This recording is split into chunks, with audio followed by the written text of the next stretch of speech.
ना टिक सके वो अर्जुन एकलव्य के सामने।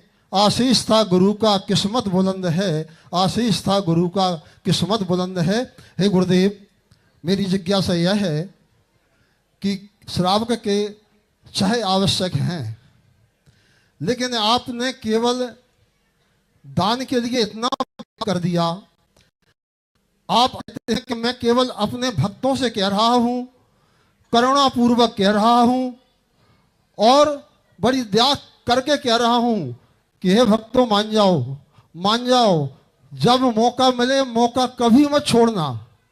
आप अपने शब्दों से जब इस बात को कहते हैं तो ऐसा लगता है कि अपनी जेब में जितने भी दाम हैं सब गुरुदेव के चरणों में समर्पित कर दें। तो हे गुरुदेव, ऐसा दान में क्या वैभव छुपा हुआ है कि आप 6 कर्मों में केवल दान को इतनी प्रमुखता से क्यों लेते हैं कि हम भक्तों से कह रहे हैं, करुणा पूर्वक कह रहे हैं, मान जाओ, मान जाओ, मान जाओ। हे गुरुदेव, कृपा कर समाधान करें। मान जाओ, जेब में से निकाल तो नहीं रहे, हट तो नहीं कर रहे, ये तो नहीं कह रहे हैं कि इतना नहीं देगा तब तक मैं ये मैं नहीं कह रहा हूँ, पूज्यवर कुंद स्वामी, कुंद स्वामी नहीं कह रहे, भगवान जिनेन्द्र देव कह रहे।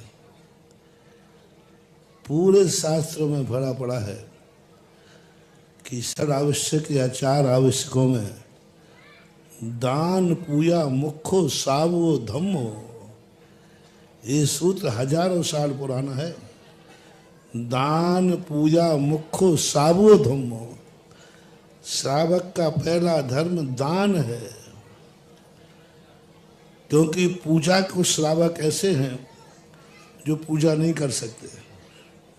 जैसे आज सुबह हमने कहा था, कुछ श्रावक ऐसे हैं जो बीमार हैं, अस्वस्थ हैं, पूजा नहीं कर सकते। तो उन्होंने कहा सबसे पहला 6 आवश्यकों में है, 4 आवश्यकों, दान पूजा मुख्यो।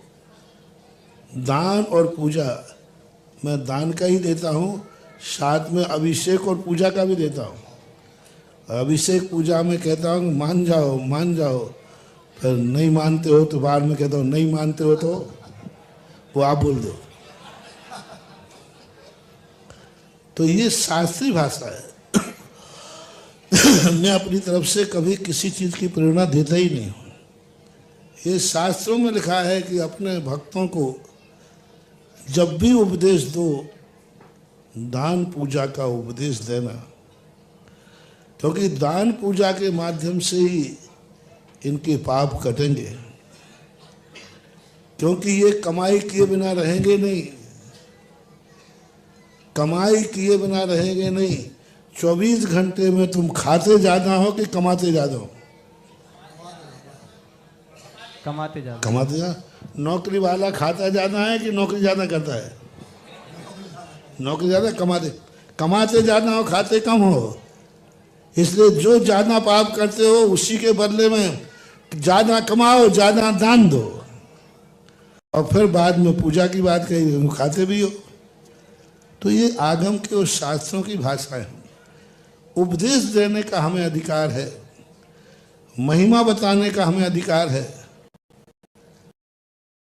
हम महिमा बताएंगे, ये चीज ऐसी है, ये चीज है, लेकिन हम दान की प्रेरणा नहीं, आदेश नहीं दे सकते। हमें नहीं कह सकते हम तुम्हारे घर में, तुम्हारे चौके में जब आएंगे पहले इतना दान दो, तुम्हारे नगर में जब आएंगे पहले हमें इतना दान दो, हमें फलानी जगह भेजना है, हमें यहाँ भेजना है, ये नहीं कहेंगे। सारे भारत के तीर्थों की चर्चा करेंगे, सम्मेद शिखर की भी करेंगे, कहेंगे कि वहाँ इस प्रकार की जरूरत है, इस प्रकार का क्षेत्र है, तीर्थ क्षेत्र है, लेकिन हम लेकर के नहीं भेजेंगे। पहली बात तो हम लेंगे नहीं, दूसरा हम भेजेंगे नहीं, तीसरा तुम्हें किसी पर्टिकुलर स्थान के लिए बाध्य नहीं करेंगे कि तुम्हें वहाँ के लिए दान देना चाहिए। हाँ, महिमा बताने की ये चीज़ बहुत अच्छी है, गोलाकोट बहुत अच्छा है, तीर्थोदय बहुत अच्छा है, बहुत बढ़िया है, महिमा, भगवान की महिमा गाएंगे, लेकिन ये नहीं कहेंगे कि तुम्हें इतना देना ही है, ये देना, ये फिर वसूली हो जाएगी। आजकल ये बहुत परंपराओं में विपरीतता आ रही है। साधु अब दान मांगने लगे हैं। दान के उपदेश में और दान मांगने में कितना अंतर है? बहुत अंतर है। हाँ, दान का उपदेश दो, दान मांगो मत। हाँ, ये कह सकते हैं कि सबको दान पूजा करना चाहिए, दान के बिना तुम्हारे पापों का प्रक्षालन नहीं होगा। लेकिन दान मांग रहे हैं, दान मुझे दो, मेरे स्थान को दो, मेरे क्षेत्र को दो, मेरे फलाने स्थान को दो। सबने अपने अपने कोई ना कोई स्थान बना लिए, उसके लिए दान दो, उसके लिए दान दो, उसके लिए दान दो। ये सब जो मांगने वाली बातें हैं, दान का उपदेश देने में मेरा कोई ऐतराज नहीं है, किसी भी क्षेत्र की महिमा गाने में भी कोई ऐतराज नहीं है। लेकिन दान मांगना, तुम इतना दो, ये नहीं होना चाहिए। आहार के बाद आज मार्केटिंग होने लगी। आहार के बाद की मार्केटिंग किया जाता है। कई बार तो आहार के पहले किया जाता है, इतना हो तो फिर महाराज आ जाएंगे, ये गलत। आहार के बाद मार्केटिंग हो जाती है। सब कमेटी वाले या कोई भी बाध्य करते हैं, इतना दो, इतना दो, इतना दो। ये अति नहीं होना चाहिए, ये अति नहीं होना चाहिए। दान दे मन हरस, उसको उछलना चाहिए। वो खुद कहे महाराज आज हमारे आहार हुए, हमारा मन हो रहा है कि मैं इतना दान करो, खूब करो, अरे खूब करो, जितना दान दे सको। आहार के उपलक्ष्य में तुम्हारे अंदर से आवाज आए, महाराज ना बोले, कमेटी उनको जबरदस्ती ना करे। शर्मिंदा करते हैं, महाराज के सामने लाते हैं, उनको शर्मिंदा कर देते हैं, बाध्य कर देते हैं।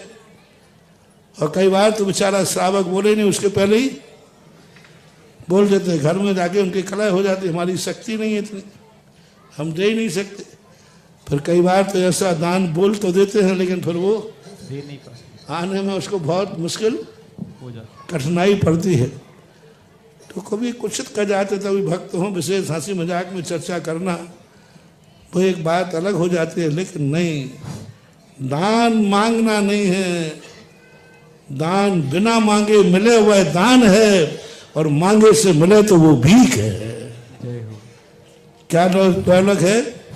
बिना मांगे मिले तो दान है, दान है, और मांगे से मिले तो भीख है। भीख है।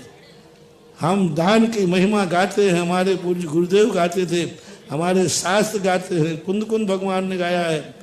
लेकिन मैं दान मांगूंगा नहीं, और मांग करके किसी प्रकार मैं आहार को पैसों में बेच दूं। आहार हुआ है, इतना लाओ, इतना दो, ये सब चीजें उनको एहसास मत कराओ। वो तो कई बार सोचता मैंने आहार करा के गलती कर ली, मैंने आहार करा के गलती। पवित्र आहार है, अंजलि में आहार रख दिया है, उसको आनंद से उछलने दो। और मुझे तो विश्वास है हमारा श्रावक, मैंने तो देखा मैंने अपने पूज्य गुरुदेव को देखा, मैंने खुद देखा गुरु के भक्तों को। हो बिना मांगे इतना देते हैं, इतना देते हैं, कितना चाहिए? बिना मांगे दे रहे हैं। अरे मांगने वाले साधु सारे भारत से इकट्ठा करें, पंडित करें, ब्रह्मचारी करें, सब करें, तो भी एक क्षेत्र नहीं बना पाते हैं।